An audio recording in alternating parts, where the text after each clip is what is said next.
ایک اور اسلامی بھائی تھے روزی کے حوالے سے، اور ایک نے الرجی کے حوالے سے کہا تھا۔ بعض اوقات جسم پہ الرجی ہو جاتی ہے، چہرے پہ، ہاتھوں پہ، جسم کے بعض اوقات مختلف اعضاء پر الرجی ہونا شروع ہو جاتی ہے اچھا تو اب دیکھیں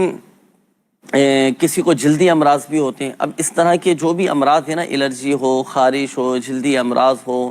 تو اس کے لیے سورۃ المؤمنون کی ایک آیت مبارکہ ہے، بسم اللہ الرحمن الرحیم، فَكَسَوْنَا الْعِظَامَ لَحْمًا ثُمَّ أَنشَأْنَاهُ خَلْقًا آخَرَ فَتَبَارَكَ اللَّهُ أَحْسَنُ الْخَالِقِينَ۔ یہ آیت مبارکہ پڑھ کر اپنے اوپر دم کریں، اور جسم پہ جہاں جہاں آپ کے خارش ہے، جلدی امراض ہیں، یا آپ کو الرجی ہو چکی ہے تو یا انفیکشن بعض اوقات ہو جاتا ہے، تو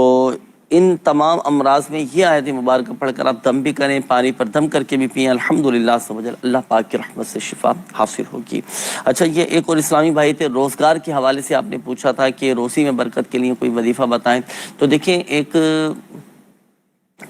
مخصوص وظیفہ ہے جو فجر کے بعد بھی پڑھ سکتے ہیں، فجر سے پہلے بھی آپ پڑھ سکتے ہیں۔ اب ماہ رمضان المبارک میں تو الحمدللہ سبحان بہت آسان ہو جائے گا یہ عمل کرنا، سحری میں تو اٹھنا ہی ہے، اور تو آپ سحری کے وقت چاہیں تو یہ پڑھ لیں، ٹھیک۔ تو اس کے لیے آپ نے وظیفہ یہ پڑھنا ہے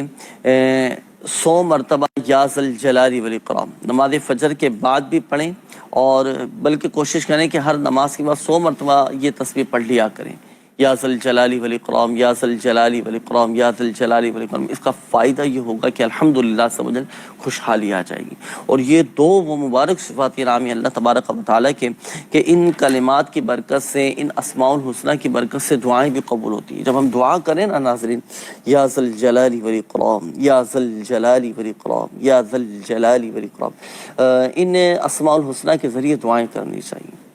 کبھی ان ناموں کے ساتھ، اسماء الحسنہ کے ساتھ بھی دعائیں کریں، اور حدیث پاک کا مفہوم ہے کہ اسماء الحسنہ کے ذریعے کی جانے والی دعائیں بھی قبول ہوتی ہیں۔ دعائیں قبول ہو جائیں گے تو الحمدللہ سبحان یہ ہمارے معاشی مسائل بھی حل ہوتے چلے جائیں۔